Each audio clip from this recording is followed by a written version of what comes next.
Kapunten Gus, dalem saking Sukoharjo, Solo. Ada beberapa yang sengaja mau saya tanyakan. Niki enten 6 niki sedayanipun. Mangke nyuwun sewu dipun wangsuli sedayanipun. Sepindah pada saat saya itu belajar hakikat dengan mursyid yang lain, dulu itu pernah diajari muqaddimah dzikir sir yang bunyinya engsun memasukkan ruh la ilaha illallah ke dalam wulu, kulit, daging, getih, otot, balung sumsum supaya menjadi rahasia dzatullah, sifatullah, wujudullah. Muqaddimahipun. Lajeng kita menjalankan khalwat, yaitu dzikir sir hu Allah menika. Pertanyaannya, apakah ketika dalam derek guson hal tersebut, muqaddimah tersebut bisa kita lakukan? Ingkang kaping kalih, ketika salik masuk ke kasaf, itu bila mana kita dipertemukan dengan gaib, baik itu jin maupun malaikat maupun iblis dan sebagainya, terkecuali kalau kita dipertemukan Rasulullah, itu hak. Bagaimana cara mendeteksi pada saat itu? Karena hal tersebut itu kita sebagai salik yang suluknya itu kan masih dalam tataran belajar. Pertanyaannya, bagaimana cara mendeteksi apakah yang menemui kita itu pada saat khalwat itu betulkah itu malaikat, betulkah itu jin, ataukah itu iblis? Ingkang nomor 3,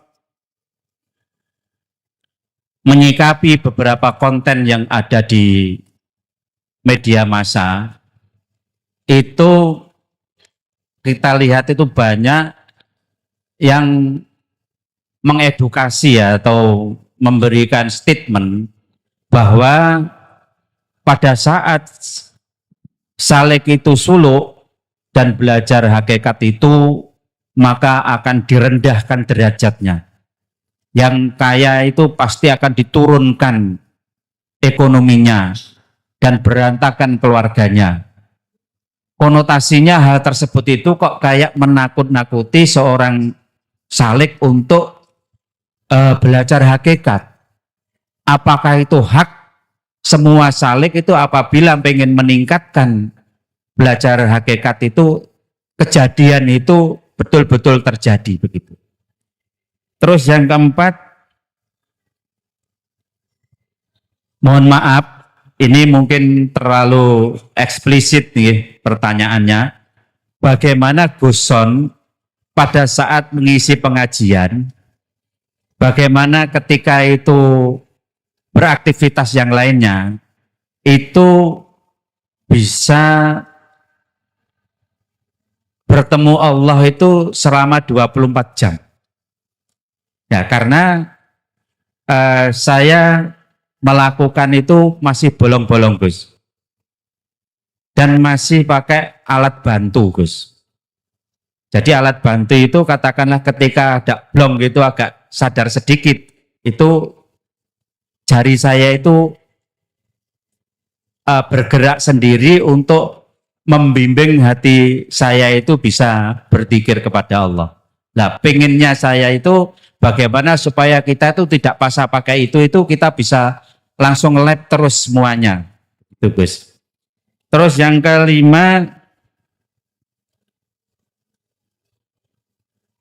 ketika saya suluk di dalam toreko saya itu, dulu saya pernah bertanya kepada Guson itu, ya tentang dzikir-dzikir yang ada di kalimat-kalimat di dzikir di dalam torekoh itu tetap dijalankan, tetapi dibarengi dengan dzikir sirul asrar. Tapi begitu saya praktekkan itu kelihatannya malah buyar, Gus. Konsentrasi kholwat itu malah tidak bisa maksimal. Pertanyaannya, apakah kalimat-kalimat dzikir di dalam toreko saya itu bisa saya lanjutkan dengan keadaan yang seperti itu? Karena ketika kita melakukan itu lebih baik itu kalau kita itu utuh untuk kholwat full, yaitu menjalankan dzikir sir dan sirul asr. Yang terakhir, Gus, bagaimana penjelasan tentang hakikat maupun dan syariatnya tentang fas'alu ala dzikri in kuntum la ta'lamun. Di situ didepankan ahla dzikri, Gus. Bertanya kepada ahli dzikir. Nah, ini tolong semuanya dipun jelaskan, Guson. Matur nuwun dari beberapa pertanyaan tadi karena menyita waktu cukup panjang. Matur nuwun. Assalamualaikum warahmatullahi wabarakatuh. Waalaikumsalam warahmatullahi wabarakatuh.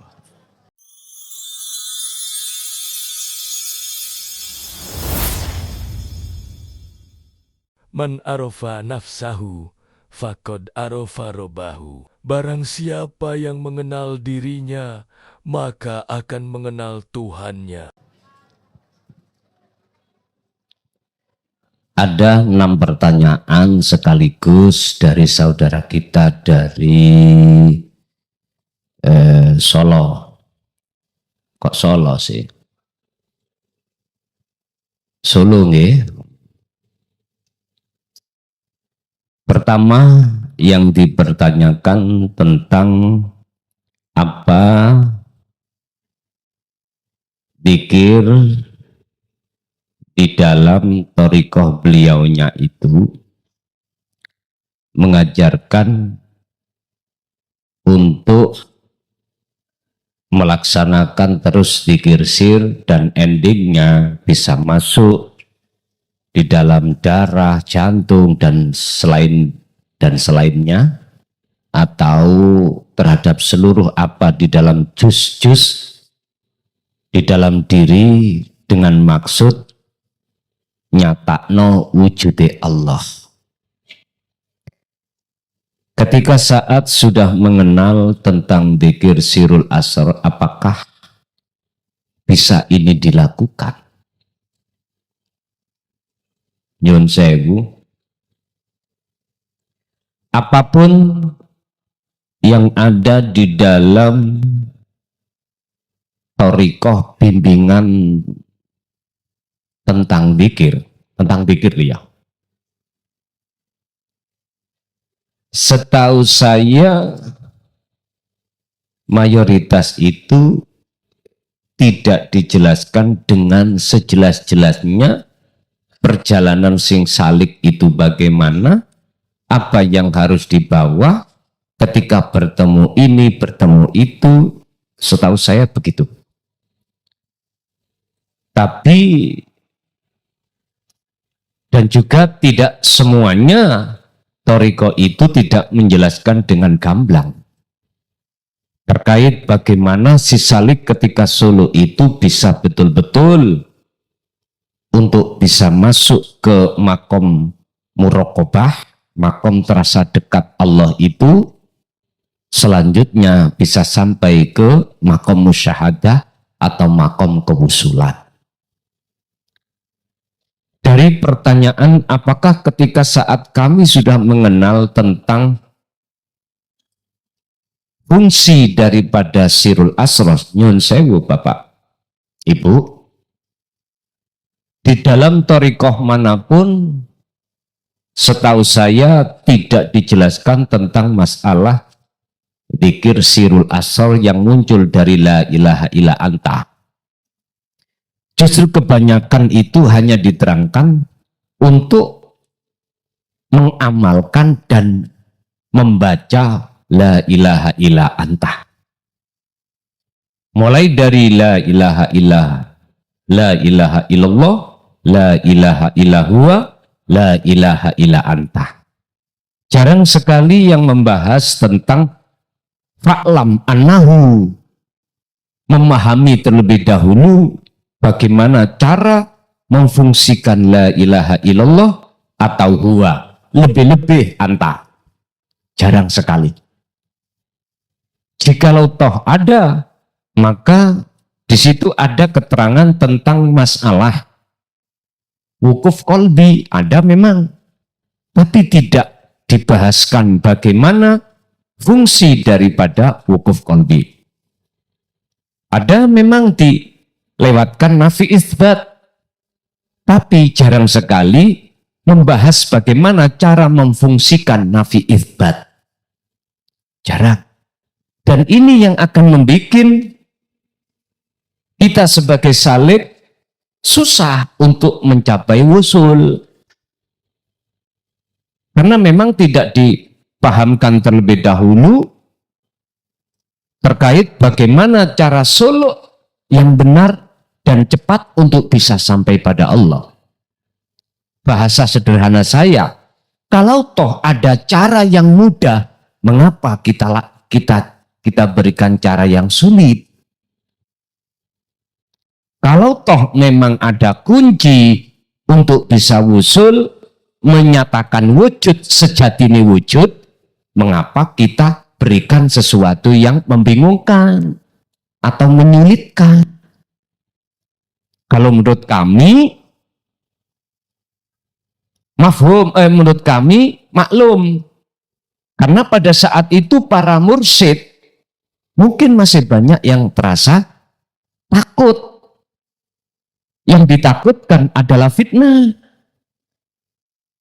Bapak Ibu, ingat lewat makalah apa yang kami bahas tadi, selama kita masih takut pada selain Allah, takut fitnah kek, takut kehilangan pengaruh kek, takut kehilangan pengikut kek, itu berarti menandakan terhadap hati kita bahwasannya sodikul ubudiyah, kumawulo kesulukan kita belum benar.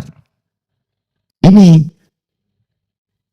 dan juga menandakan bahwasannya hati kita masih gelap pada Allah. Dan ini tidak bisa dipoles, Pak. Artinya tidak bisa kita bohongi. Memang seperti itu. Tapi jikalau takutnya memang karena Allah, beda lagi loh nih persoalannya. Beda lagi. Maka tidak jauh berbeda dengan apa? Zaman sekarang para masyayikh sudah kebanyakan berani untuk menyampaikan alias sudah tidak takut fitnah. Udah nggak ada bedanya. Cuman pertanyaan saya kembali kepada awal tadi, kalau takutnya kita terhadap makhluk, berarti itu tetanda hati kita masih belum bisa merasa kalau kita selalu diperhatikan oleh Allah. Jadi Pak, bisa jenengan pikir di dalam thariqah jenengan wau, tetap jenengan laksanakan. Sebagai tambahan saya terhadap panjenengan, bawalah kunci di mana hati sampean ini akan bisa masuk ke musyahadah ketika jenengan kali kula niki muraqabah. Intinya kan ngeten, umpami kula tulis si salik itu wajib masuk di dalam namanya makom muraqabah. Makom di mana Allah itu terasa dekat. Nah, untuk menciptakan keadaan dalam hati ini bahwasanya Allah terasa dekat dan hanya Allah yang kita rasakan yang melayani kita, itu kuncinya ada di sirul asrar. Fungsi daripada la ilaha illa anta.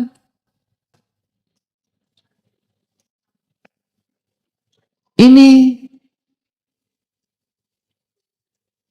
Makanya saya katakan, silakan dzikir sir itu dilanjutkan di dalam thariqah jenengan sesuai dengan tata tertib bagaimana cara. Tapi tolong, sampai harus bisa masuk ke muraqabah. Nah, ketika kita bisa masuk ke muraqabah, manakala kita memfungsikan la ilaha illa anta fungsinya, baru akan masuk dalam muraqabah. Setelah makom muraqabah ini ada di dalam hati jenengan, maka otomatis satu langkah kita ke musyahadah. Ini makomnya. Inilah yang kami maksud jenengan wau nyata wujudi Allah. Itu yang pertama. Yang kedua, bagaimana caranya kita untuk mengidentifikasi ketika saat si salik ini solo bertemu makhluk. Nyun sewu, itu namanya makom mukasyafah, Pak. Ya.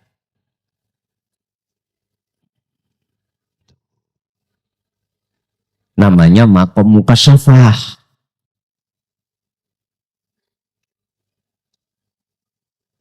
Artinya makom di mana kumpulnya kebukanya alam terkait WIP makhluk. Kalau bicara makhluk, jin, iblis, malaikat, atau nenek moyang kita yang sudah tiada, alam arwah, atau Rasulullah, aku tanya, itu makhluk apa khalik? Makhluk, tanpa kecuali. Semua itu makhluk. Dikatakan mukasyafah adalah alam tersikapnya mata hati kita terkait gaibnya makhluk. Kalau panjenengan mengatakan Rasulullah itu bukan makhluk atau dikatakan khalik, yo jenengan kecualikan, monggo itu hak jenengan. Kalau bagi kami, selain daripada urip sejati itu makhluk. Siapapun sebutannya. Siapapun sebutannya. Konteks ini saya bawa hanya diperbolehkan ketika saat detik-detik hati itu sudah dimusyahadah. Baru pujaan jenengan tidak ada satupun terhadap selain Allah. Kalau kita masih ada di muraqabah, masih ada pujaan, Pak. Masih ada pujaan selain Allah kita. Kita masih menggungkan karomah. Padahal itu makhluk. Dan ini kelas kita memang. Tapi kita akan merasa masih bersalah kalau kita sudah ditarik Allah di musyahadah. Disitulah akan tahu bahwasanya ternyata selain Allah itu malakum dzarrau wala naf'an. Selain Allah itu tidak bisa memberikan manfaat atau mencegah mudarat. Oke, kita nggak tanggung-tanggung ngomong malaikat. Kita langsung Rasulullah. Ada satu ayat yang menyatakan bahwasannya Rasulullah tidak bisa memberikan petunjuk. Bahasa ini Anda harus kelasnya sudah dimusyahadah. Kalau bahasa ini kita masih ada di muraqabah, nggak bisa, Pak. Mungkin dibuka dalam surat Al-Qasas ayat 54 atau 45. Allah katakan, mohon maaf, la tahdi man ahbabta walakinallaha yahdi man yasha.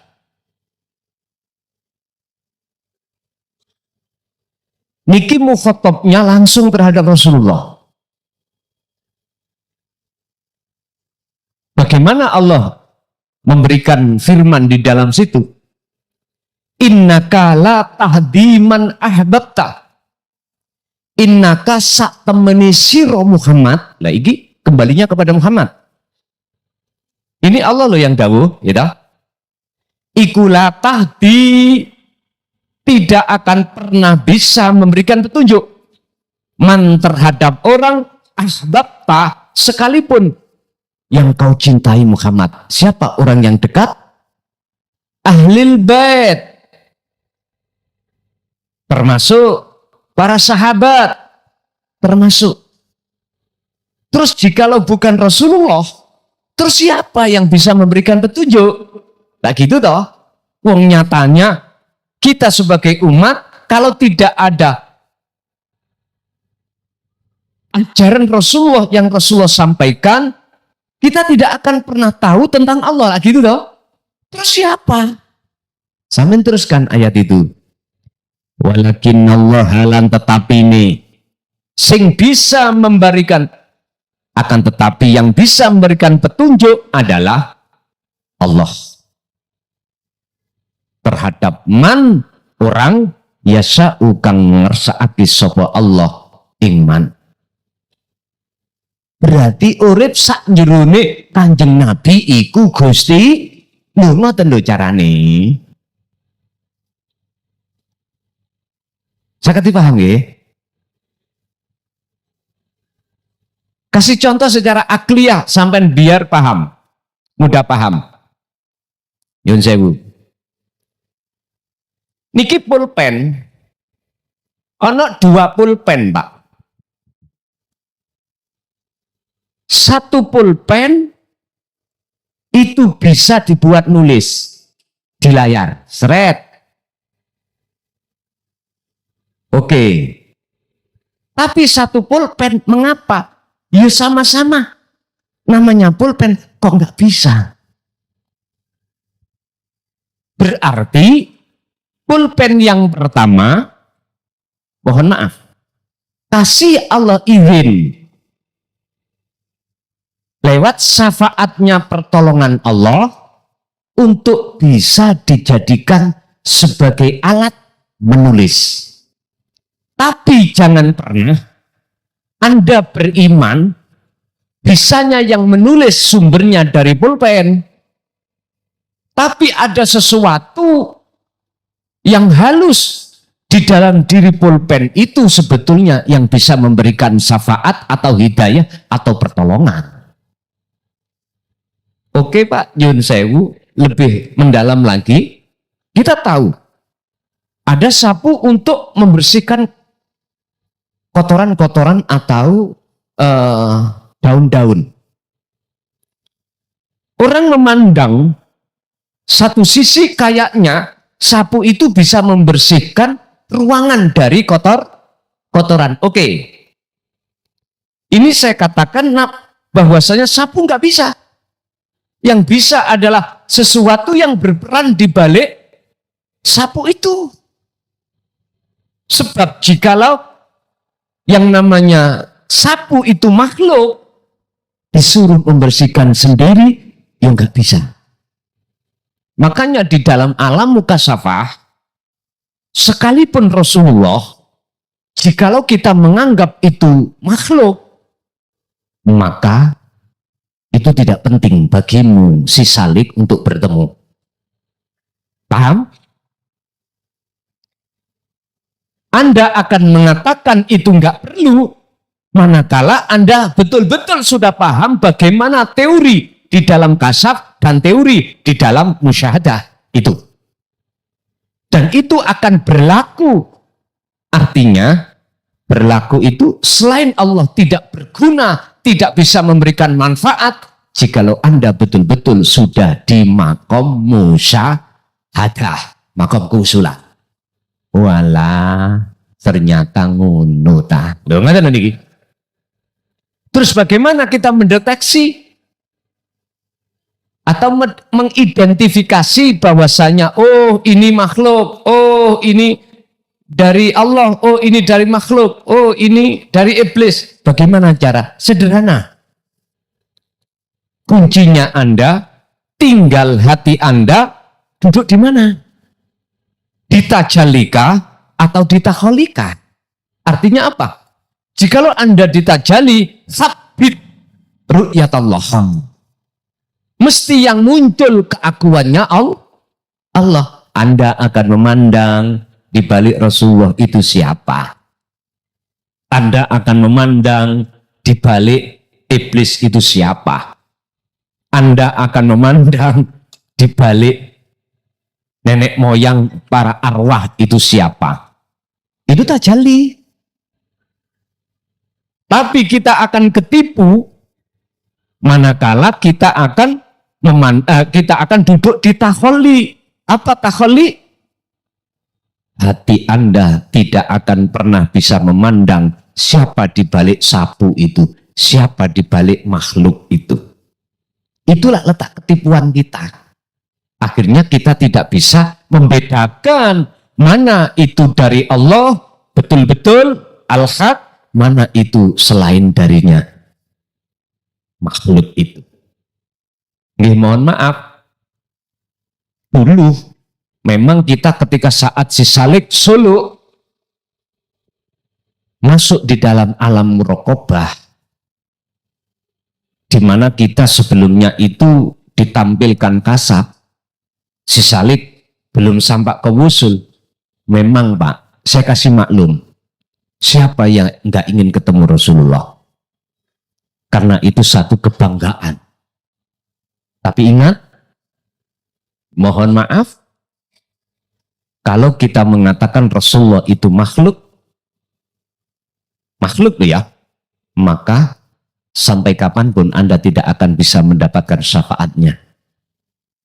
Karena sesungguhnya syafaat itu yang memiliki datangnya dari Allah.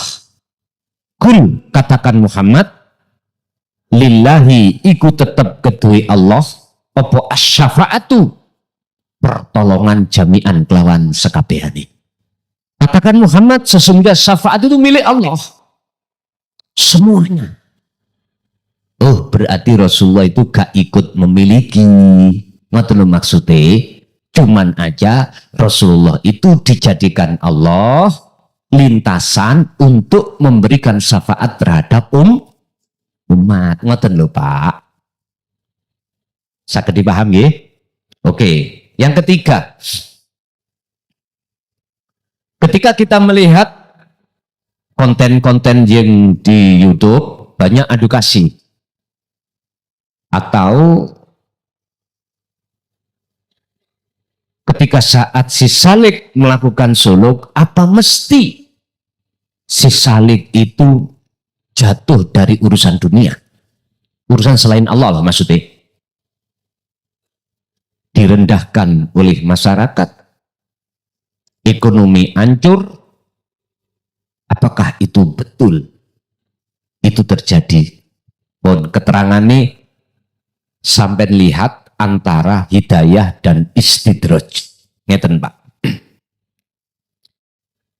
Saya masukkan dulu dalam satu kata. Siapa yang hatinya menuju dan bertemu Allah, pasti hatinya akan dijauhkan Allah dari hubbus syahwat. Titik. Wes iki kunci, kata kunci. Saya ulangi, siapa yang hatinya semakin mendekat pada Allah, maka Allah akan menjauhkan hati itu dari selain Allah. Pertanyaannya, iki hati lho Pak atau ruh? Apakah Allah juga menjauhkan dunia itu secara fisik juga? Ini jawabannya ada dua.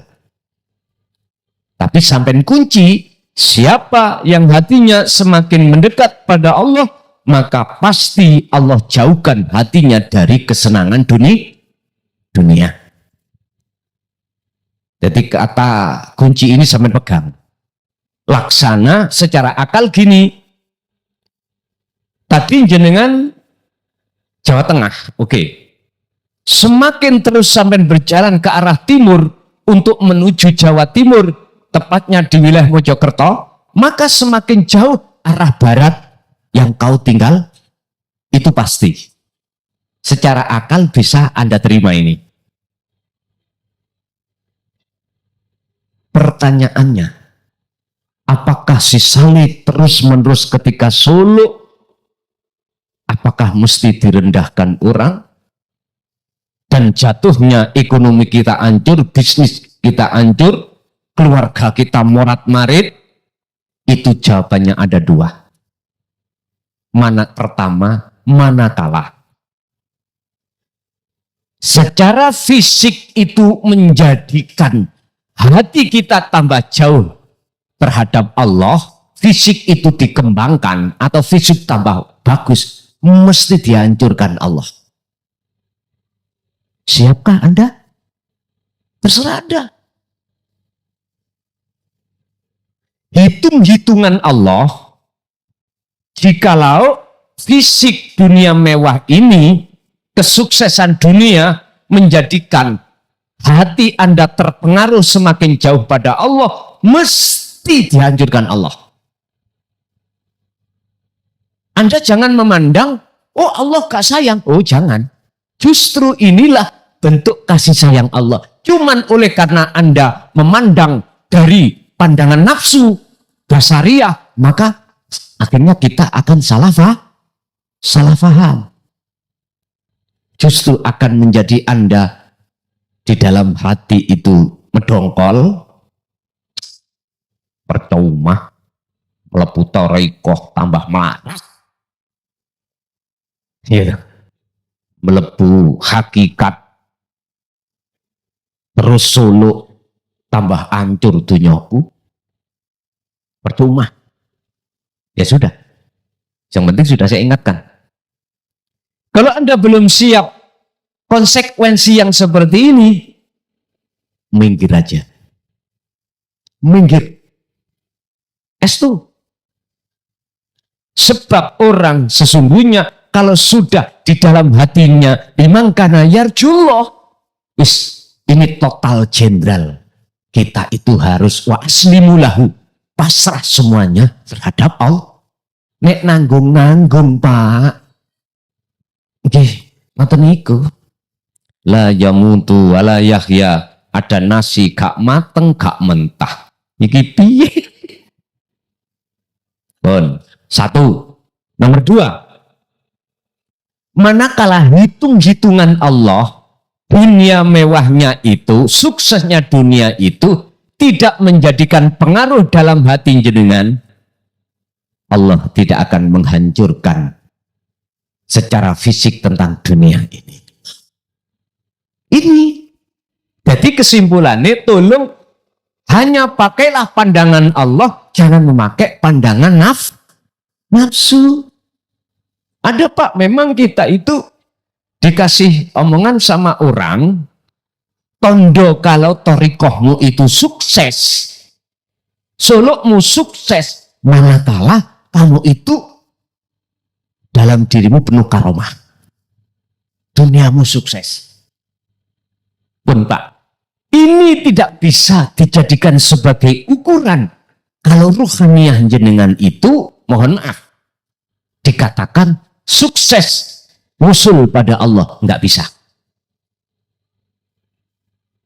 Ingat dalam surah Al-Qasas 77, pertama yang harus kita raih adalah kewusulan.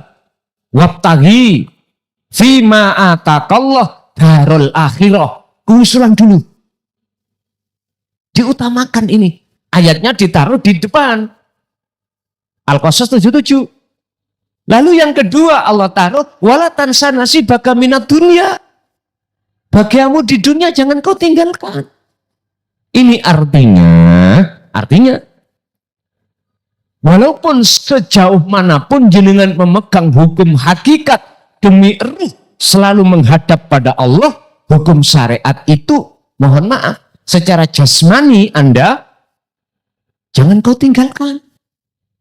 Wis tangin terai. Secara umum urusan panganan Pak nyun sewu, urusan ombenan, urusan nafkah di keluarga, ya jangan kau tinggalkan. Udah ngintir aja.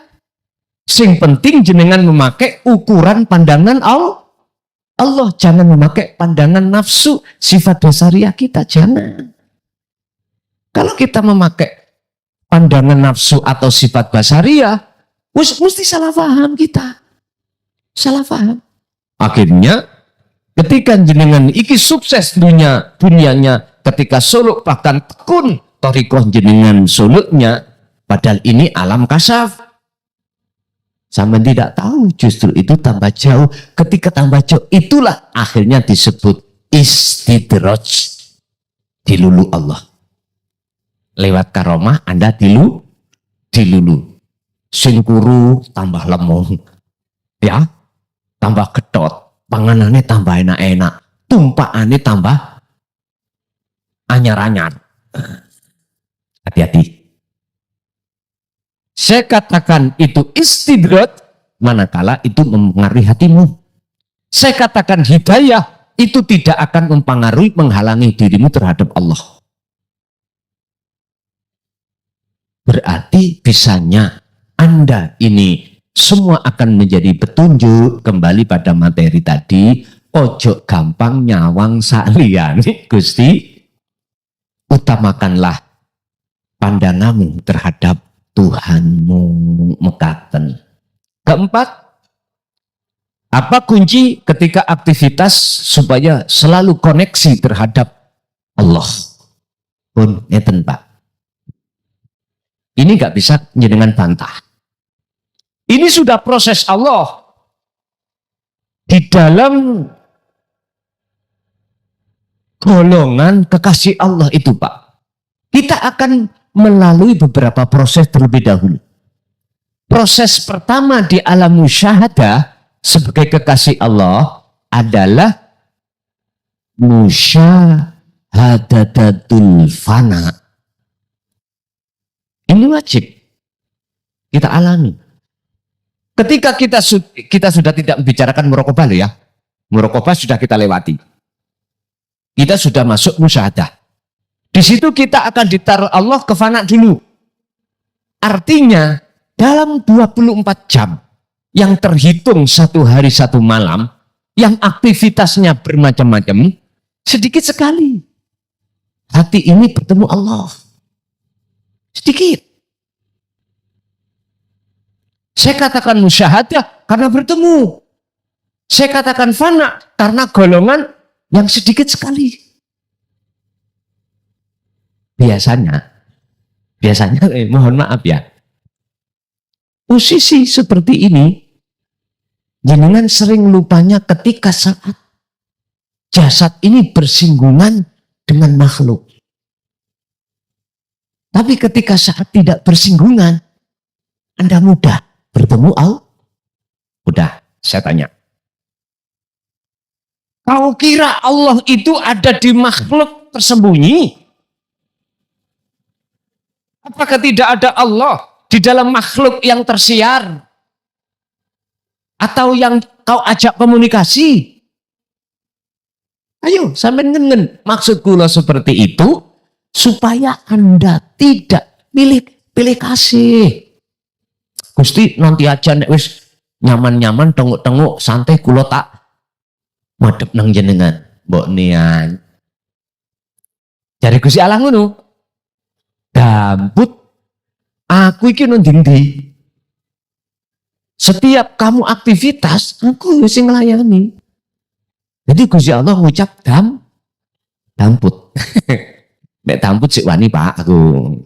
Nek wis mbok niku mau, wis siji maneh kekasaran. Ngapunten. 1, 2. Apa sarannya kita ketika saat di fana? Kita buka di dalam surat Al-Ahzab ayat 41-42. Kita buka di dalam surat Al-Insan ayat 25-26. Yang semua intinya adalah baik siang maupun malam, setiap aktivitas, udah peganglah tali Allah itu. Pegang zikir itu. Ya udah, semampu jenengan. Sing penting jenengan jangan ada niat, apalagi dengan sengaja untuk tidak berzikir. Makanya jenengan iki sebetulnya dikasih Allah di pondok untuk tinggalkan seluruh secara fisik, dunia fisik, anak, istri, penggawean. Sebetulnya 40 hari itu sudah cukup, lebih dari cukup sampai ini. Lah kalau sudah di situ, Pak, iya jadi jago kandang. Siapa sih gak iso tengok-tengok terus aku dia anak ini. Kono gelut kono di tengah-tengah masyarakat. Artinya apa? Memang saya diperintahkan Allah memberikan wadah pondok ini untuk mengasah pikir Anda supaya yang ada di muraqabah bisa ke musyahadah. Tapi kalau sudah di situ, ya jok perang sing kana musuhe apa? Perang sing betul-betul ada musuh sana. Di rumah campur dengan istri, suami, campur dengan anak, campur dengan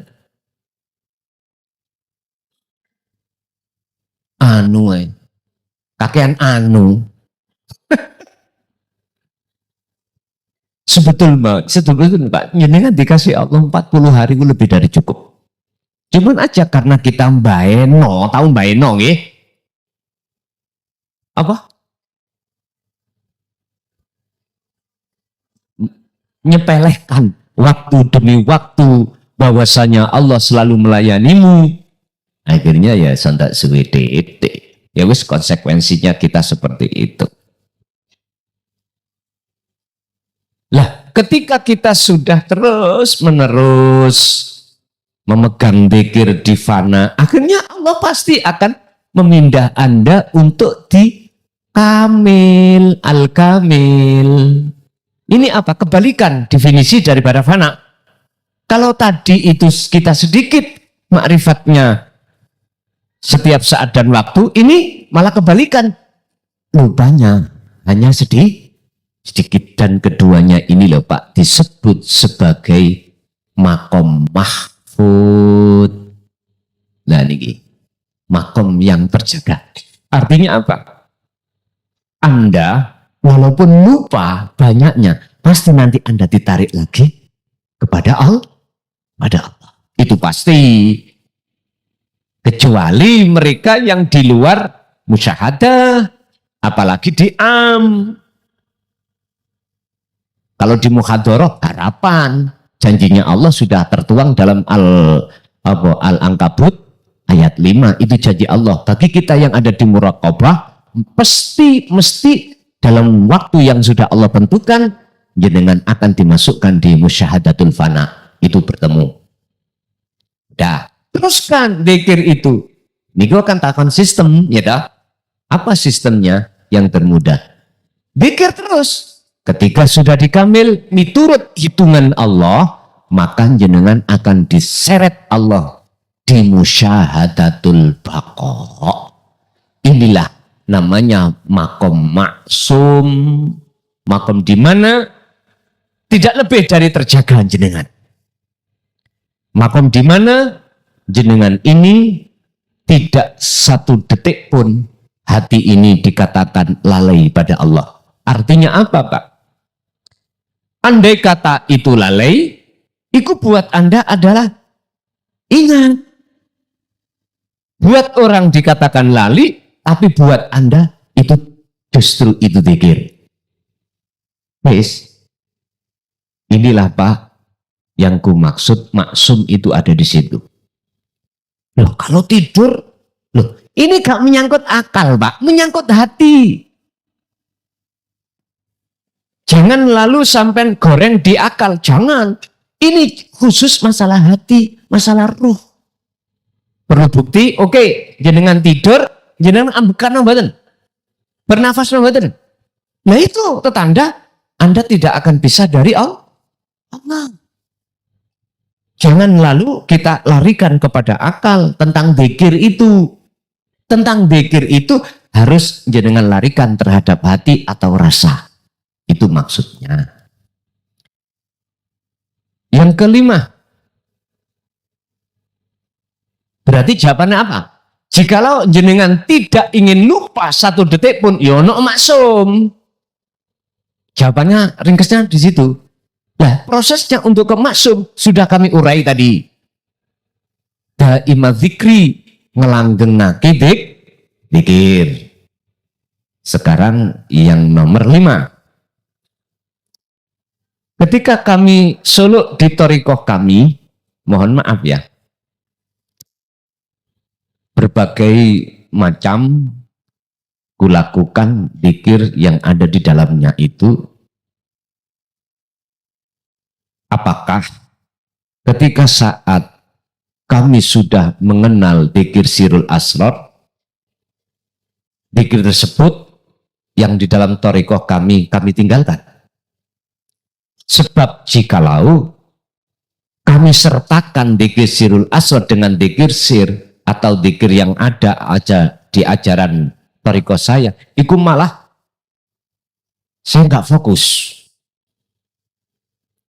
Pertanyaannya, apakah diteruskan zikir kami yang ada di thariqah dulu? Sebetulnya jawaban ini sama yang ada di atas tadi, Pak, yang pertama.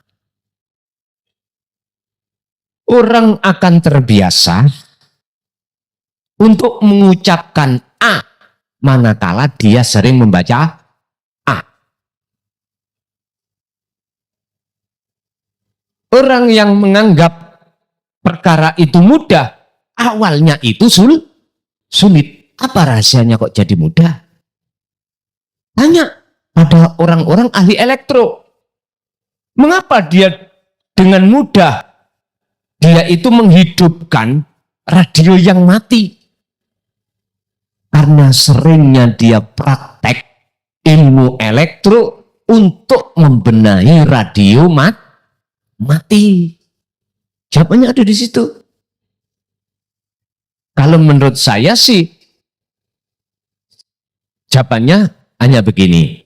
Jikalau dzikir di dalam thariqah Anda itu menjadikan mudah munculnya dzikir di dalam telengi hati disebut al-fuad, muncul rasa menuju ke musyahadah, mengapa tidak?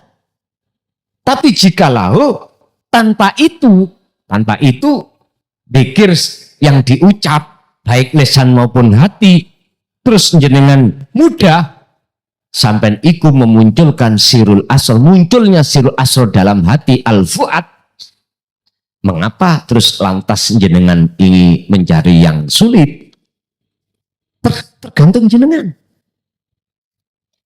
Dari makalah pertama ini, Allah sudah kasih tahu terhadap Muhammad sekaligus perintah. Wadkur, berzikirlah sira Muhammad, sebutlah isma rabbika, terhadap nama Tuhanmu. Wong Islam Allah. Wong Nasrani Allah. Agama lain mungkin beda. Yang jelas wadhkur isma rabbik, sebutin nama Tuhanmu. Bukrata wa asila, baik siang maupun malam. Maksudnya Bapak Ibu, jikalau lewat kau menyebut nama, memudahkan al-fuad di dalam hatimu, rasa itu muncul, mengapa tidak disebut? Walaupun sebutan tadi bukan satu kunci untuk masuk di musyahadah. Satu. Nomor 2, jikalau ini ngerepotin jenengan, tahu ngerepotin ya? Menjadikan jenengan nggak fokusnya ada di, mohon maaf, di sirul asrar saja, diem, lewat napas masuk, merasakan. Terus kok ya itu mudah? Mengapa kok adik menyebut? Loh gitu loh maksud saya. Berarti nggak ada paksaan, ada nyebut atau tidak. Monggo kerso. Terakhir, mengapa tentang masalah rahasia Allah harus bertanya terhadap ahli zikir, bukan terhadap ahli ilmu? Nyun sewu.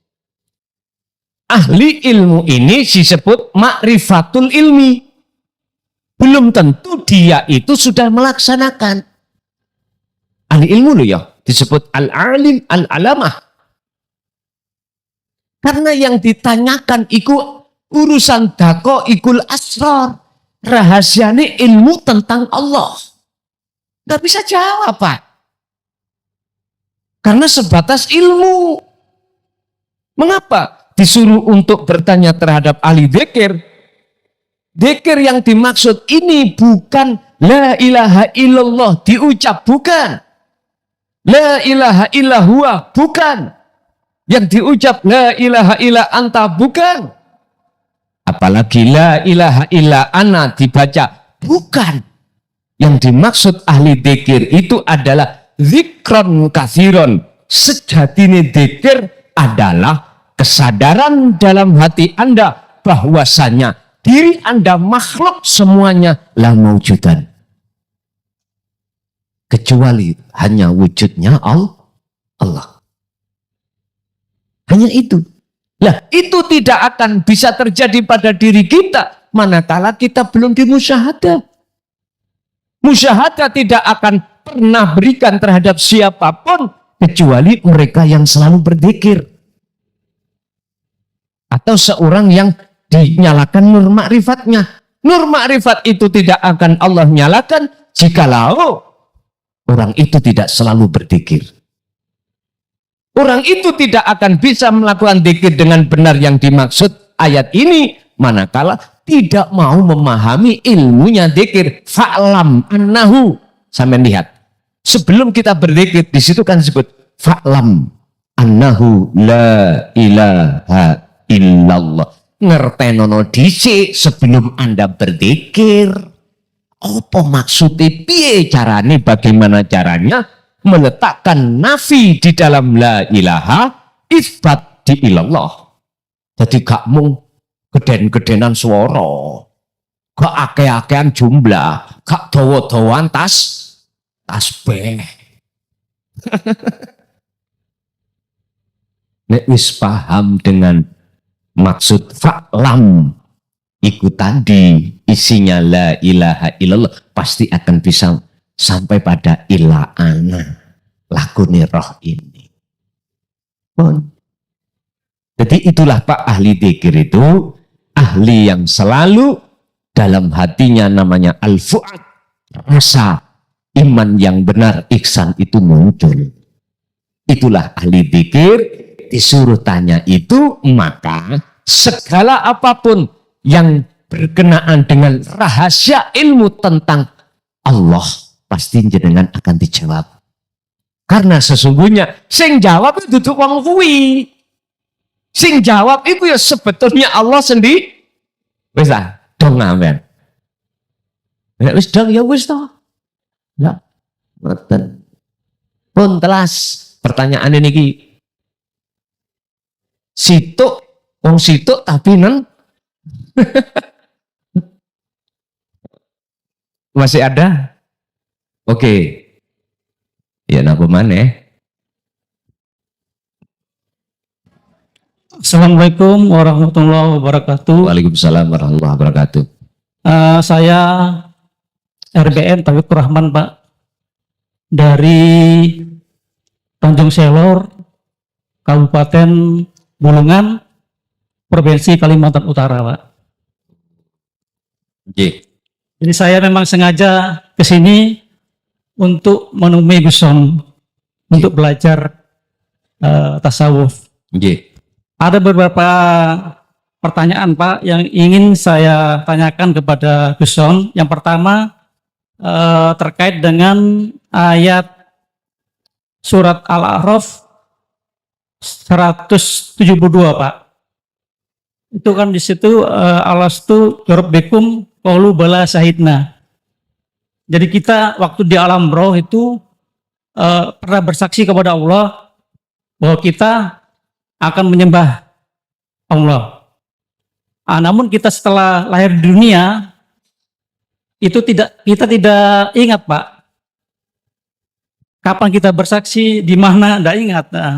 Andai kata tidak diturunkan Al-Quran melalui Rasulullah Muhammad, mungkin kita tidak akan tahu, Pak, kita pernah bersaksi dulu. Kenapa ini bisa terjadi, Pak? Itu yang pertama. Terus yang kedua, terkait dengan surat Al-A'raf juga 143. Ini mengisahkan waktu Nabi Musa bermunajat kepada Allah selama 40 hari 40 malam. Nah, di situ Nabi Musa ingin melihat Tuhannya. Tapi Allah di situ bilang, kamu tidak akan melihat saya. Tapi Nabi Musa tetap mengotot, sehingga Allah menunjuk Gunung Tursina. Andai kata kamu bisa melihat Gunung Tursina itu, maka kamu akan melihat saya. Nah, kemudian Allah bertajalli kepada Gunung Tursina, kemudian gunung pun hancur. Nah, kemudian waktu itu Nabi Musa pingsan, Pak. Nah, terus kemudian setelah dia pingsan, kata-kata yang terlontar dari mulut Nabi Musa itu, Subhanallah, Pak. Nah, ini kenapa, Pak? Subhanallah terucap waktu dia tersadar. Kenapa kok tidak mungkin Alhamdulillah, mungkin Allahu Akbar? Terus yang selanjutnya pertanyaannya adalah apakah hubungannya pingsan ini dengan melihat Allah, Pak? Karena di situ sudah kehambaan sudah tidak ada di situ. Mungkin keakuan sudah hilang. Apakah itu bisa dikategorikan sebagai liqa terhadap Allah? Kemudian peristiwa selanjutnya adalah seperti peristiwa yang kita sering alami, ya pingsan, kemudian kita tidur, badan mati. Apakah itu juga bisa dikaitkan dengan liqa Allah, Pak? Ya, kami mohon dijelaskan mungkin secara syariat, mungkin hakikat juga. Hakikat masalah itu, Pak, ya. Terima kasih, Pak. Assalamualaikum warahmatullahi wabarakatuh. Waalaikumsalam warahmatullahi wabarakatuh. Surah Al-A'raf ayat 172 dan 143. Terakhir, Pak, satu lagi, Pak. Menyambung pertanyaan yang pertama tadi terkait masalah makom maksum, Pak. Bahwa kita sudah senantiasa ingat kepada Allah 24 jam. Apakah makom itu hanya khusus bagi Rasulullah, Pak? Apakah kita sebagai umatnya bisakah mencapai makom itu? Itu yang terakhir, Pak. Oke. Pun ya. Mengkisahkan terkait dialog antara Allah dengan ruh. Ternyata di situ ada satu perjanjian. Mengapa kita dilalaikan? Ketika saat di dunia ini kita lalai kalau kita itu bahwasanya kita dulu pernah berdialog atau mengikat satu perjanjian. Udah miturut settingani Allah. Kesalahan kita itu sebetulnya proses innalillahi. Satu. Nomor dua, kesalahan kita itu karena, mohon maaf, dawuh Gusti Allah terhadap diizinkan oleh iblis atau nafsu untuk menggoda kita. Yang di dalam izin itu mengandung satu kalimat ujian. Di dalam ujian itu, betulkah masih tetap menyembah aku Allah atau selain aku? Ternyata semua kita manusia ditulis oleh Allah di dalam surat Al-Hijr 39:40.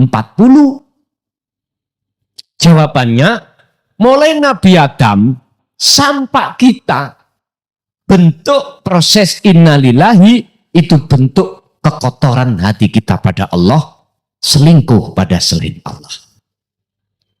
Itulah berlakunya hukum nafsu ketika nafsu itu diberikan izin oleh Allah untuk menggoda yang dijadikan sebagai alat Allah untuk menguji kesetiaan kita. Ternyata semuanya tersesat kita. Hati. Tapi di situ Allah juga memberikan solusi. Siapa bagi mereka yang mau memperhatikan seruan Allah, solusi itu akan terurailah bentuk wa inna ilaihi, kembalinya kepada Tuhan. Mohon maaf, di dalam surat Al-Hijr tadi seluruhnya Adam dan keturunan anak Adam sepanjang zaman akan iblis sesatkan, illa ibadaka minhumul mukhlasin. Hanya itu yang tidak bisa. Hanya hamba Allah yang Allah pilih sebagai kekasihnya lah yang tidak bisa iblis sesatkan lagi. Siapa mereka disebut mukhlasin? Hamba yang dipilih itu.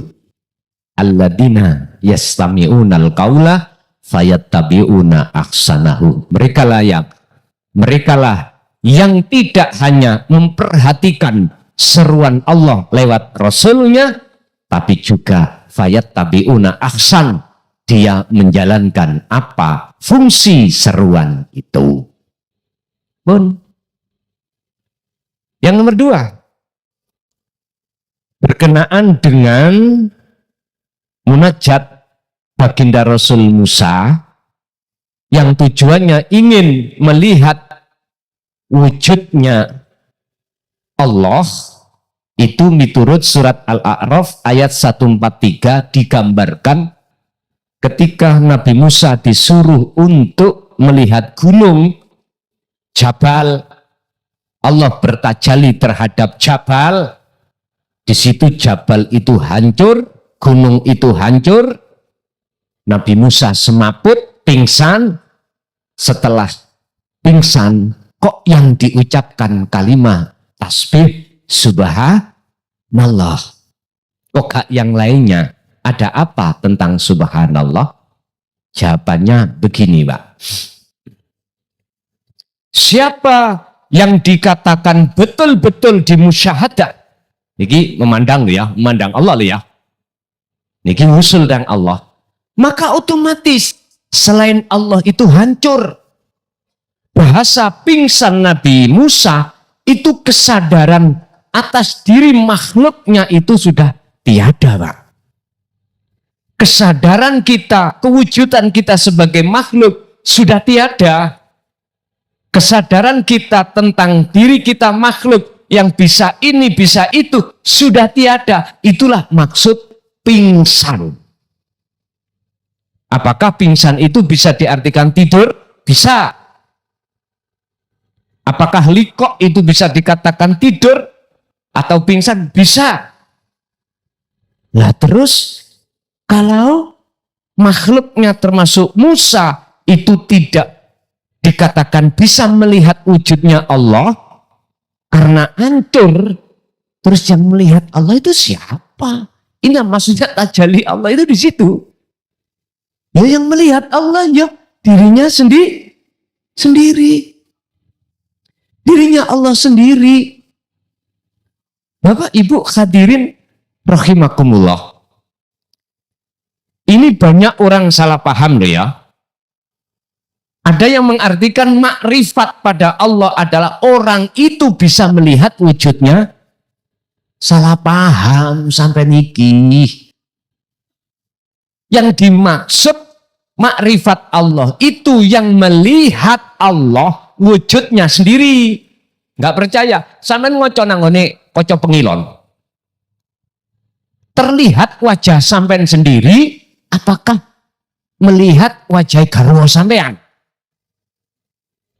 Pasti melihat wajah Anda sendiri di situ. Tapi pun dikatakan dua loh Pak itu Pak. Enggak. Namanya ahad itu tunggal.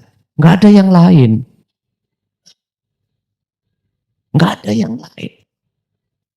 Nah, sekarang yang menjadi hal yang terpenting bagi saya, bagi kita, bagaimana bisanya menyampaikan sampai pada puncak itu bagaimana?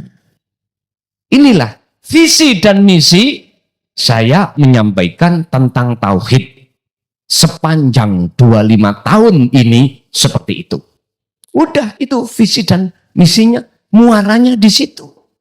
Loh, Kalau sudah estu betul-betul likok datang Allah, mengapa subhanallah?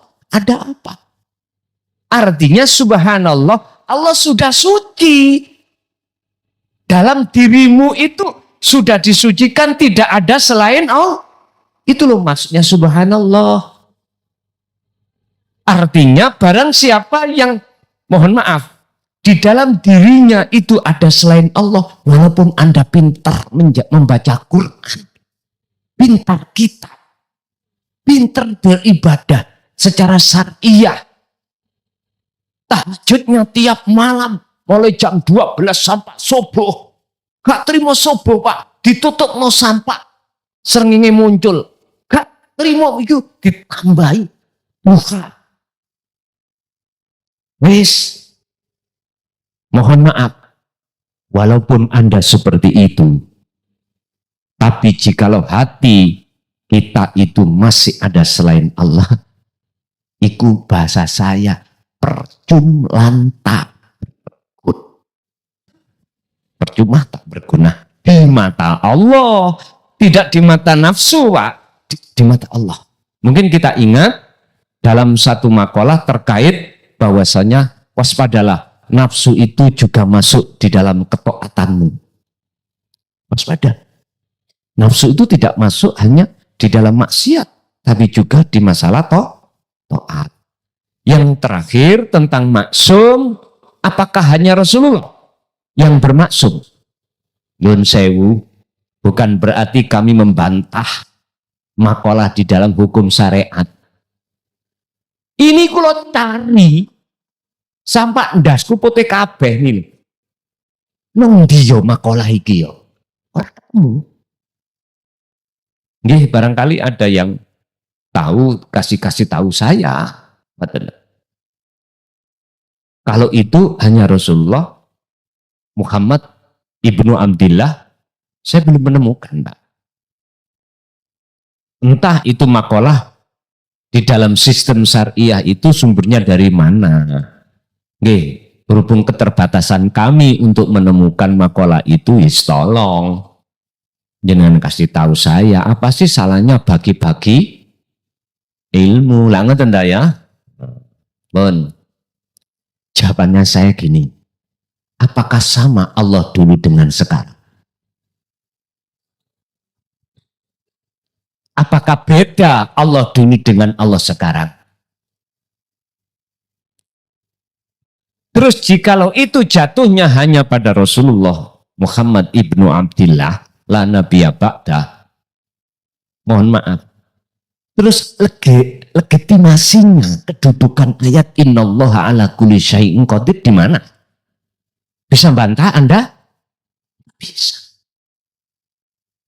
Kalau dalam ayat tidak menyebutkan bahwasanya innallaha sak temeni Gusti Allah ala kulli syai'in ing ngatasi saben-saben suci semuanya iku qadirun.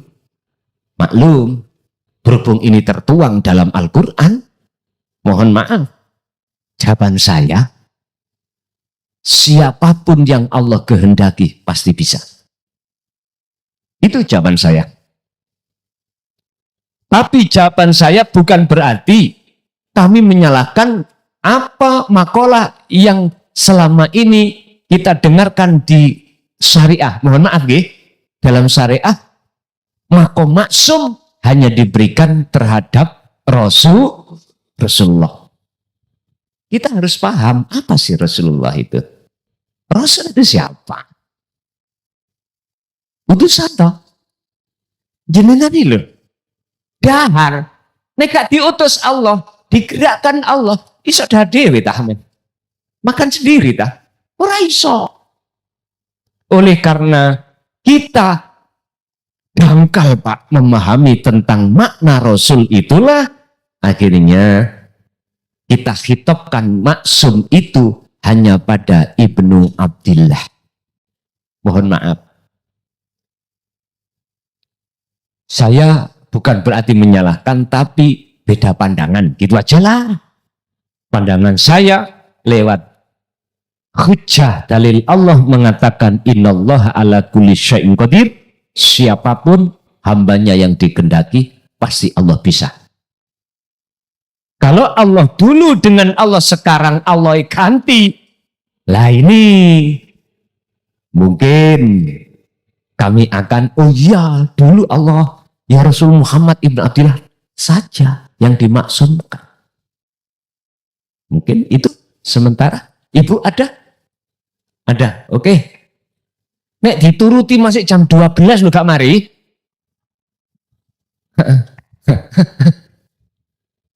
Gimana?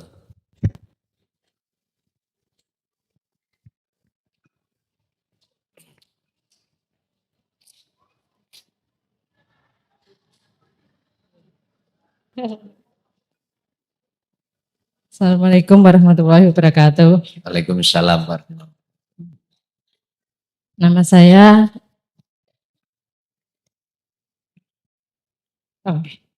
Nama saya Uul dari Ngawi. Ngawi, nggih.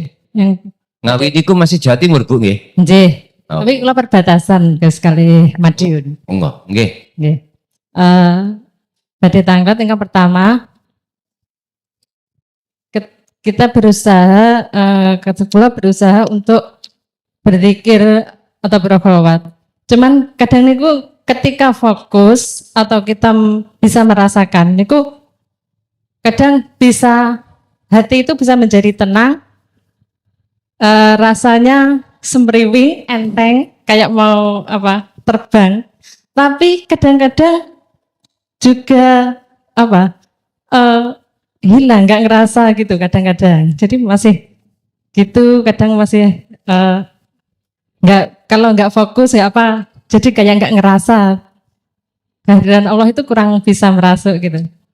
Nah, niku pripun apakah masih Ngoten nggih. nggih bisa lanjut.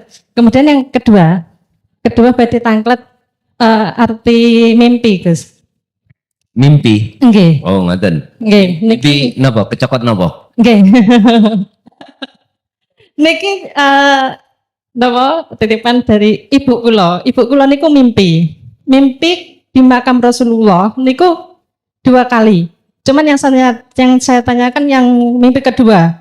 Dalam mimpi kedua niku di dekat makam Rasulullah kayak seperti di ruangan niku ada beberapa orang niku, cuman kenapa kok yang sepertinya yang disuruh itu kok ibu saya itu kayak ada suara gitu menyuruh ibu saya. Kenapa enggak yang lain? Itu menyuruhnya tolong pindahkan makam Rasulullah. Suruh memindahkan makamnya Rasulullah. Nah, ternyata ibu saya itu juga memindahkan dan itu bisa dipindahkan. Jadi makamnya Rasulullah itu bisa diangkat dipindah gitu. Nah, niku artinya nopo? Beliau niku kok tasih belum mengerti artinya itu apa sampai sekarang itu belum ngerti.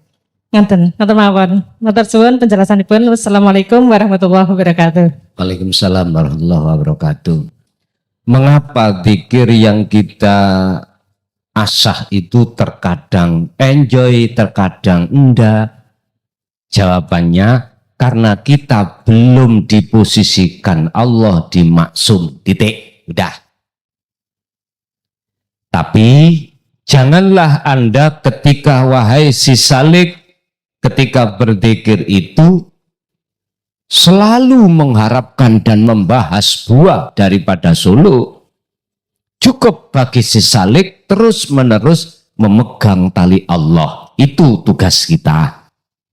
Urusan buah dari berzikir itu Allah sendiri yang menilainya. Pun satu. Kedua, masalah mimpi.